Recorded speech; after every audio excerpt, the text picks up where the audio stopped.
नमस्कार मित्रांनो. सर्वसामान्य व्यक्ती आपल्या आयुष्यामध्ये ज्या काही चुका करतो त्यातल्या दोन प्रकारच्या चुका तो नक्की करतो.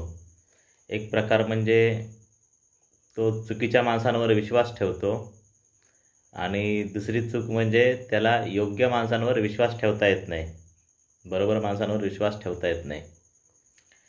आणि हे आठवण्याचं कारण म्हणजे गेल्या 2-3 महिन्यामध्ये सिंधुदुर्ग जिल्ह्यामध्ये अशा अनेक बातम्या, 3-4 बातम्या तरी मला बघता आल्या की ज्याच्यामध्ये सिंधुदुर्ग जिल्ह्यातल्या काही लोकांनी अगदी 5 लाखापासून 28 लाखापर्यंत एवढी रक्कम शेअर मार्केटमध्ये इन्व्हेस्ट करण्यासाठी कोणाच्या तरी हाती दिली आणि आता ते त्यांचे पैसे बुडाल्यात जमा किंवा ते अडकल्यात जमा.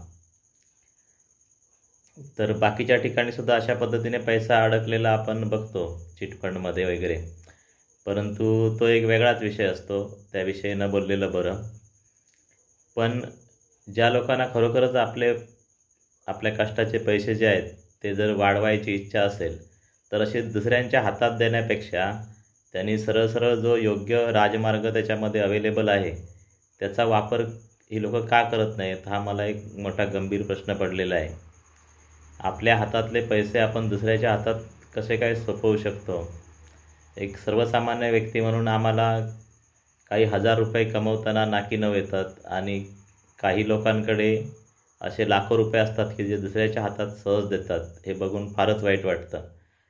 आणि अशा लोकांसाठी माझी एक विनंती असेल की त्यांनी अशा पद्धतीने, जर तुम्हाला शेअर मार्केटमध्येच पैसे इन्व्हेस्ट करायचे असतील तर तुम्ही अशा पद्धतीने दुसऱ्यांच्या हातात पैसे न देता डायरेक्ट स्वतःचं डीमॅट अकाउंट काढा. आणि ते पण काढता येत नसेल तर मग HDFC bank, ICICI bank, IndusInd bank आणि स्टेट बँक ऑफ इंडिया ह्या 4 बँका आपल्या सेविंग अकाउंटलाच 3-in-1 अकाउंट बनवून देतात. म्हणजे सेविंग अकाउंट हे डीमॅट अकाउंट आणि ट्रेडिंग अकाउंटला जोडून देतात.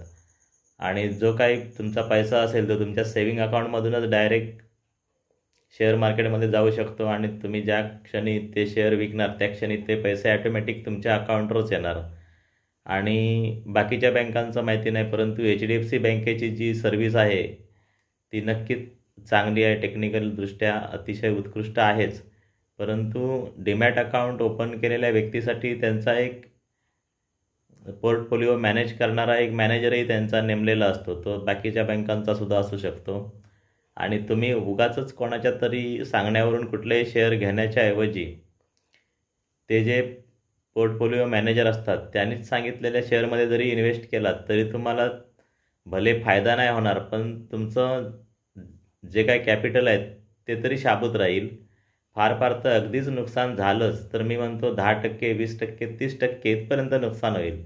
परंतु तुम्ही जे काय आज लाखो रुपये कोणाच्या तरी हातात देता आणि ते सगळेच्या सगळे बर्बाद करता, त्यापेक्षा तुमची 70% अमाऊंट तुमच्याकडे शाबूत राहणं हे अधिक महत्त्वाचं आहे. आणि तिथे जे काय तुम्ही चुका करणार त्या चुकांना तुम्ही स्वतः जबाबदार असणार. म्हणजे आपण पुन्हा स्वतः एक जागरूक इन्व्हेस्टर बनू शकतो. मग यासाठी हा व्हिडिओ आहे. म्हणजे माझे अतिशय जवळचे लोकसुद्धा अशा पद्धतीने शेअर मार्केटमध्ये पैसे गुंतवून फसलेले बघतो, त्याही खूप वाईट वाटतं.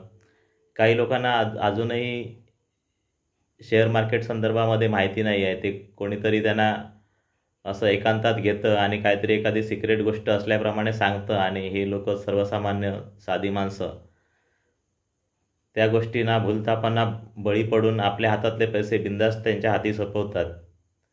तर ही अत्यंत वाईट गोष्ट आहे. त्या व्यक्तींनी थोडं तरी स्वतःला अर्थसाक्षर बनवावं. आणि काहीच करता येत नसेल तर HDFC बँकेमध्ये 3-in-1 अकाउंट काढून तिथे बेलाशक आपले पैसे स्वतःचे स्वतः इन्व्हेस्ट करावेत. आणि कुठे इन्व्हेस्ट करावे हा जर प्रश्न असेल तर बाकी कुठेही इन्व्हेस्ट करायची गरज नाही. आज मोदी सरकार ज्या पद्धतीने सरकारी कामं करत आहेत त्याचा विचार करता फक्त PSU कंपन्यांमध्ये जरी पैसे इन्व्हेस्ट केले किंवा ज्या गव्हर्नमेंटच्या बँका आहेत त्यांच्यामध्ये जरी पैसे इन्व्हेस्ट केले तरीसुद्धा आपले पैसे सेफ राहतील किंवा नक्की वाढतील.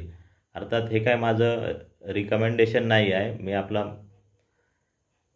ह्या ओघात आलेला मुद्दा म्हणून सांगतो आहे. तर मित्रांनो, खरंच तुम्ही फसू नका. तुमच्याकडचे पैसे असे कुठेही घालवू नका. त्याऐवजी तुम्ही HDFC बँकेमध्ये जा किंवा इंडसइंड बँकेमध्ये जा आणि तिथे तुमचं 3-in-1 अकाउंट ओपन करा आणि तुमचे पैसे सुरक्षित ठेवा. धन्यवाद मित्रांनो.